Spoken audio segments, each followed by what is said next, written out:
Lord forgive me for this trap shit. Sergeant Smack make it backflip. Telly Hank did with the action. With the vital speaking Spanish.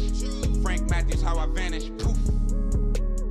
Came back like I'm King Tut. Gold BBS is on a beamer. When Fat Cat was 10 queens up. Ball off the profit, not the re-up. Fly like Puerto Rican Jesus. Uptown like I'm Baby May. Just caught a touchdown from the bay. Oh, wild as a motherfucker. Yeah. You couldn't even look at me the wrong way. Yeah. Niggas know that. Yeah. It ain't a gang shot at. Yeah. You know what I'm saying? But now look, today, you know what I mean? 90% of the city love me. Yeah. A lot of niggas, they gonna say what they say, but when they see me, they don't try to shake my hand. I ain't shaking their hand either. The entirety of your life could change in a matter of 5 years. And if you happen to be wondering how much, we're gonna take some time to show you just how you can go from this. Well, Kenneth Copeland is a criminal. He is a notorious criminal. In fact, you will learn that he was ranked one of the 10 most violent people in Georgia by the federal prosecutor here in Atlanta. 10 defendants in custody, some facing federal charges, others facing state charges in Fulton County. Today, the FBI publicly identified these 10 individuals as being arrested over the past 10 weeks during an ongoing local, state, and federal operation known as Operation Phoenix. To this.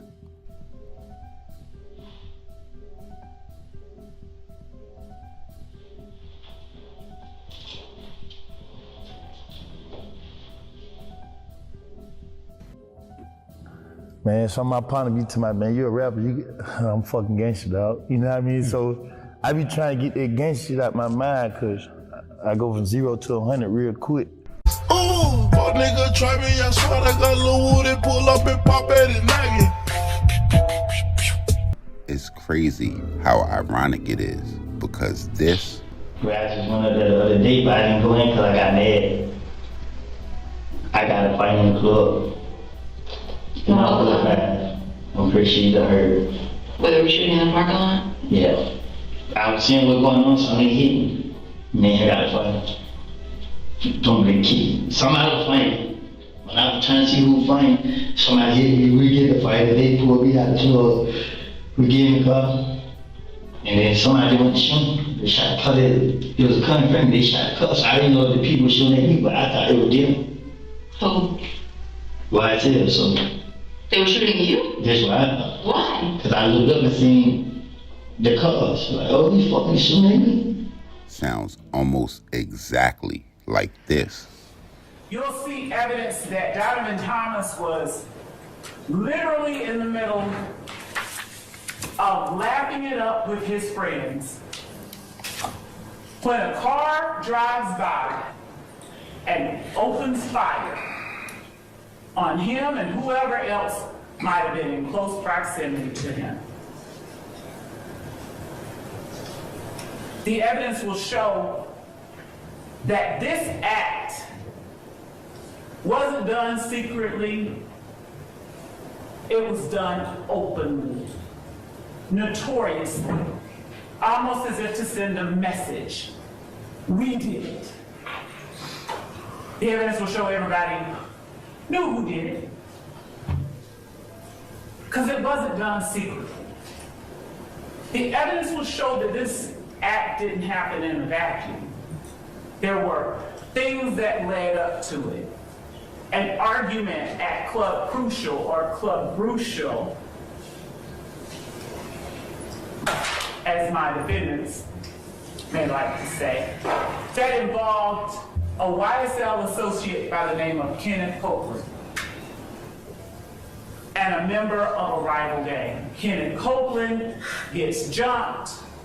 He's flashing money because that's what they do. It's ladies' fight night and they're out there flashing money. Kenneth Copeland gets jumped. Diamante Kendrick jumps into action, goes to Kenneth Copeland's defense, punches out a member of the opposition, and then shots are fired. shell casings. Shell casings are all throughout the evidence that you'll see and hear in this case. Remnants of the violence inflicted on this county by YSL and its actions. Shell casings are fired in between January the 6th and 7th of 2015 and January the 10th. Other incidents take place and they lead to the ultimate gunning down of Jonathan Thomas.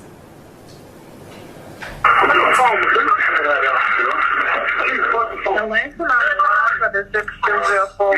Yes, police over here on the north side of McDaniel. North side of McDaniel. Why did you? Yeah. And Harold living in the barber shop.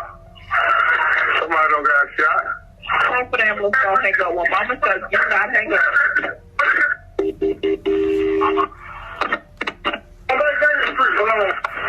Don't hang up, sir, okay? Who's that?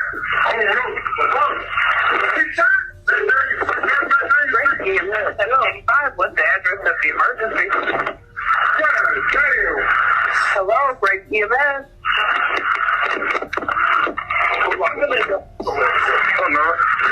Ready, call advised, Northside Drive, McDaniel, person shot, male shot, outside of the barber shop.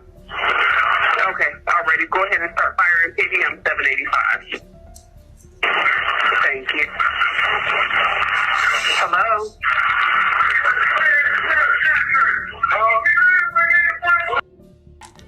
We ain't get no fuck. We do what we do. Nigga called the police on me, man. So I had a machine gun. Yeah, man. Went from there. Well, it's slightly deeper than that. On April 28, 2015, about 3 months after the death of Nut, Little Woody would arrive at the Dunbar Neighborhood Center Gymnasium with an H&M bag. Now, despite the presence of approximately 20 members of the public, which included children, Little Woody would place the bag on the bleachers and proceed to play basketball. Now, I'm not sure how it would escalate to this, but according to a release by the government, someone that they would name a concerned citizen would call 911 to alert law enforcement. After arriving at the gym, they would search the H&M bag, where they would discover a Diamondback .223 assault rifle that was shortened to the size of a submachine gun that they would tie to Little Woody. And with his previous convictions, that would lead to him being sentenced to 51 months or 5 years in the feds. While he was locked down, he would see his close associate, Young Thug, and YSL rise to new heights. And when he would return to the city of Atlanta, it would never be the same. Right now to Atlanta, obviously, there's the mayor, Keisha Lance Bottoms, at the Center for Civil and Human Rights. Let's listen in. I stand with you to say that the city of Atlanta hears you. The city of Atlanta stands with you.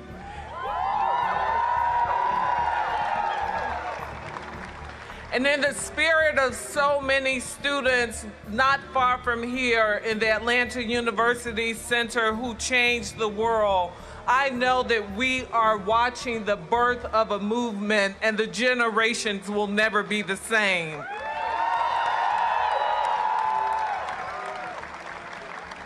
I wish that I only stood here as the 60th mayor of Atlanta, but I stand here as someone who has personally and painfully been aware of the impact of gun violence in our communities. Just a few years ago, my 18-year-old nephew, a college student working a part-time job, was murdered in a case of mistaken identity, caught in the middle of a gang war. While discussing the murder of then future and now former Atlanta Mayor Keisha Lance Bottoms' nephew, Darius Bottoms, back in 2019, then Atlanta DA and future mayor himself, Paul Howard, told News 2 Atlanta that another instance of back and forth retaliation was going on in the city, where one murder led to as many as 37 other crimes in retaliation. It would start with the shooting death of 26-year-old Donovan Thomas. 4 years later, back in 2015, he would state that he believed at that time at least 4 other murders happened because of Thomas's death.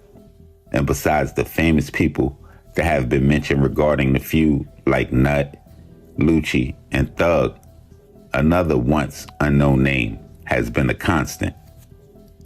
10 people arrested in connection with a spike in violent crime in Atlanta. 2 more are still wanted tonight. Investigators calling them some of the most dangerous offenders in the entire city. And with their arrests, crime is dropping. Joe Hankey has more. 10 defendants in custody, some facing federal charges, others facing state charges in Fulton County. Today, the FBI publicly identified these 10 individuals as being arrested over the past 10 weeks during an ongoing local, state, and federal operation known as Operation Phoenix.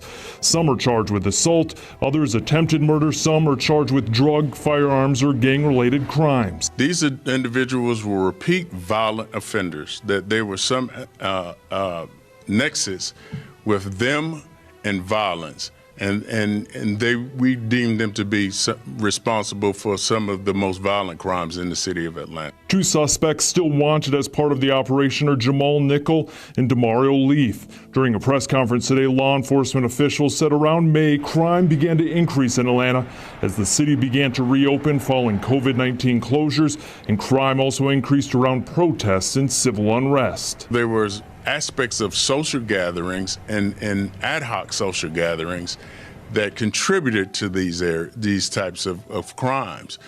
So it coincided with people gathering up around street racing. We had a shooting during that time as well. And so that's when we started to see it. And July was really the pinnacle. APD Interim Police Chief Rodney Bryant says in July alone there were 24 homicides. As of Wednesday, there have been 117 homicides in the city so far this year, compared to 99 in all of 2019. APD says the men arrested and 2 still wanted are connected by the crimes committed, with several linked to gangs.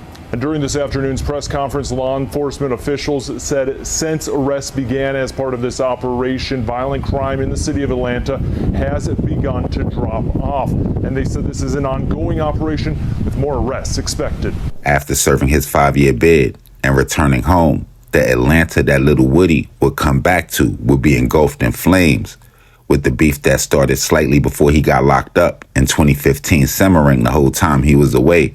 By the time 2021 rolled around, it was something different. And on October 27, 2021, after being stopped for driving on a suspended license with a car full of people, during a traffic stop, authorities would uncover a firearm in the vehicle. The gun would eventually be connected to Little Woody after police would find a magazine in his pocket. Then, just 2 days later, his girlfriend would be arrested while allegedly attempting to retrieve his phone from police evidence, allegedly to delete any criminal activity he might have posted on social media. Now to a story you're going to see only on WSB Tonight. A former officer accused of trying to help get a gang member back onto the streets. Police say the pair was in a relationship. Now that officer is facing several felonies. Channel 2's Michael Seiden broke the story tonight. He joins us live now from the city of South Fulton. Michael, that officer is out of jail tonight, but she now has her own court battle to deal with. Yeah, no question, George. You know, our colleague Taisha Fernandez and myself, we have been working this, talking to our sources, and today we finally got our hands on new court documents that really read like a Hollywood script. In fact, earlier tonight I spoke with an off-duty officer here who told me that the entire department is just stunned by these allegations. She's the former City of South Fulton police officer accused of abusing her badge to protect her boyfriend. Investigators say 27-year-old Aaliyah Jackson, who joined the city's police force in 2019, was booked into jail last month on felony charges after she tried to interfere with a major police operation targeting Metro Atlanta's most notorious drug dealers and gang members. Among the suspects, Jackson's boyfriend, Kenneth Copeland. a convicted felon and documented gang member who served time in federal prison in 2018. Right now, it's unclear how long the two have been in a relationship, but police arrested Copeland on October 27th after they say he was caught driving in his girlfriend's car with a loaded gun inside. Following his arrest, police say that Jackson tried to delete her boyfriend's Instagram page containing photos of gang activity. She's also accused of trying to disable his phone, which police were storing as evidence. On Wednesday night, we stopped by the East Point apartment complex where Jackson resides, hoping to get her side of the story, but she didn't pick up our call. It is an embarrassment to us all. Certainly it's an embarrassment to the community. Dr. Cedric Alexander is the former DeKalb County Public Safety Commissioner, who now serves as a national expert on law enforcement in America. He says despite the criminal allegations, this incident should not cast any disfavor over the thousands of other officers right there in your community in Metro Atlanta who are doing an outstanding job and understand the importance of maintaining the distance between themselves and those that are involved in criminal activity. Channel 2's Michael Siding joining us live again. Strong words there. Michael, question for you. Tonight, South Fulton Police Chief Keith Meadows talking about the allegations against his former officer. Yeah, George, he sent us a statement basically saying that they will not stand for this kind of behavior, that they hold their officers to the highest standard.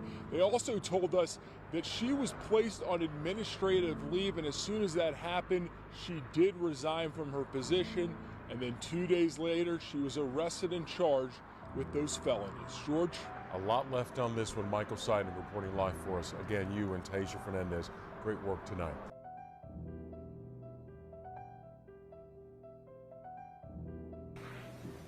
It's January 7th of 2015. Now, this is a larger part of our case, probably. God forbid Donovan Thomas is going to be killed 3 days later. It's going to be January 10th of 2015. And in order to understand this rental car, and there's nothing clearly wrong with renting a car, but in order to understand this rental car and then the 3 days later the killing of Donovan Thomas, you have to understand some background. So we're shortly before New Year's of 2015. And there's a man named Kenneth Copeland. He goes by Rudy. And Kenneth Copeland is not friends with Jeffrey Williams. He uses Jeffrey Williams, just like a lot of people. Because Kenneth Copeland wants to be famous and have money. So he leeches on to Jeffrey Williams about a year before that. Well, Kenneth Copeland is a criminal.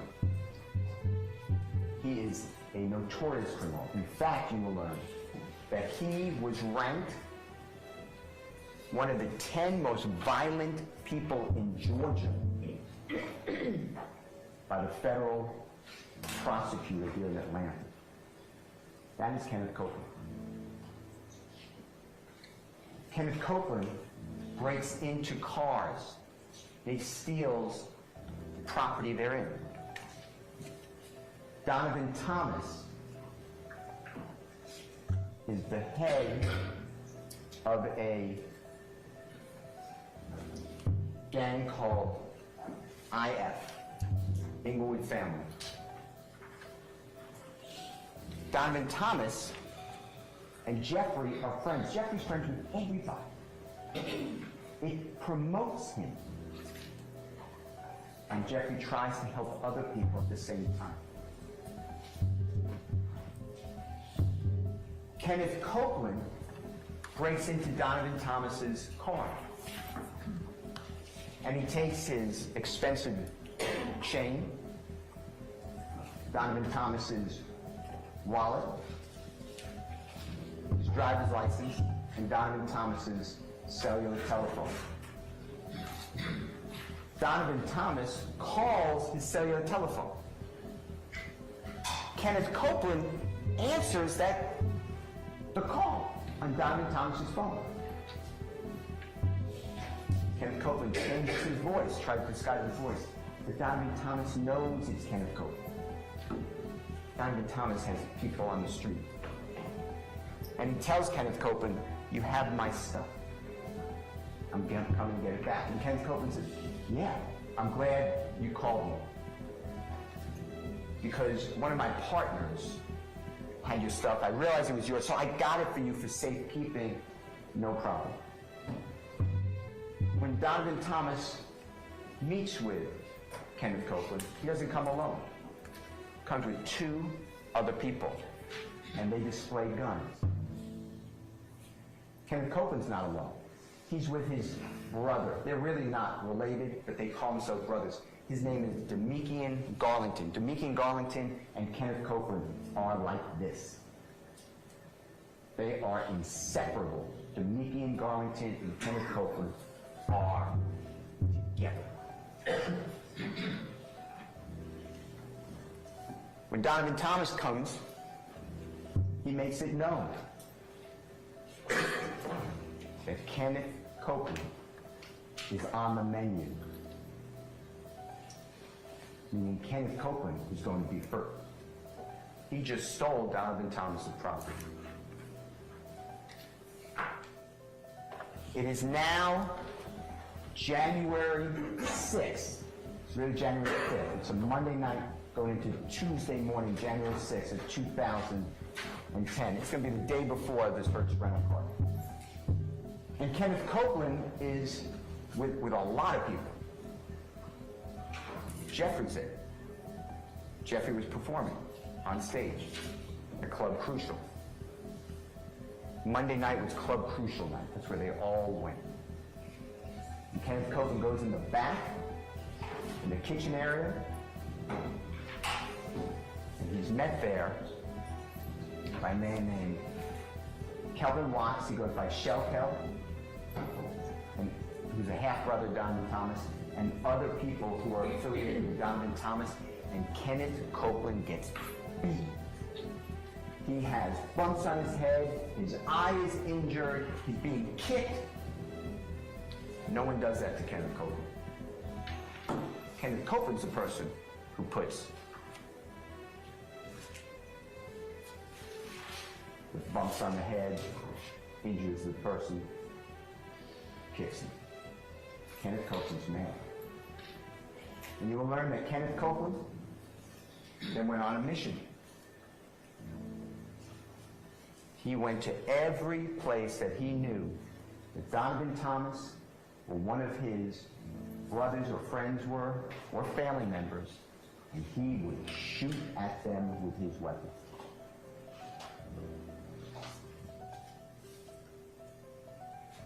On the 7th day of January 2015, Kenneth Copeland told Jeffrey,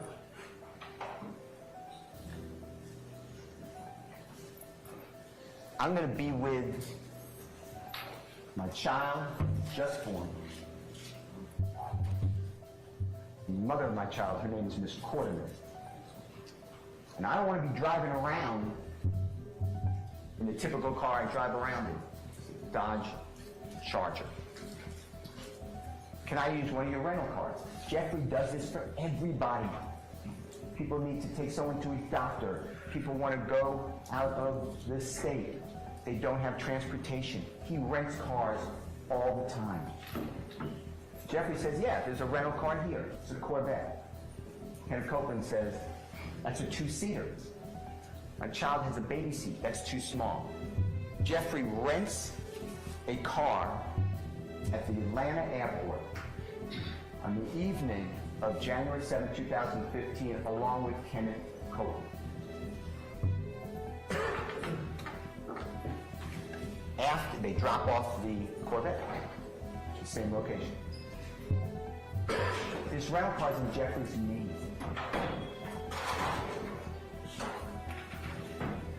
And they leave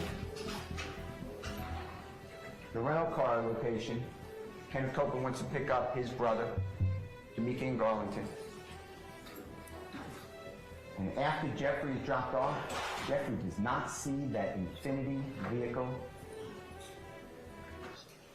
until after the killing of Donovan Thomas. That Infinity vehicle, that rental car, is in the possession, the control of Kenneth Copeland that whole time.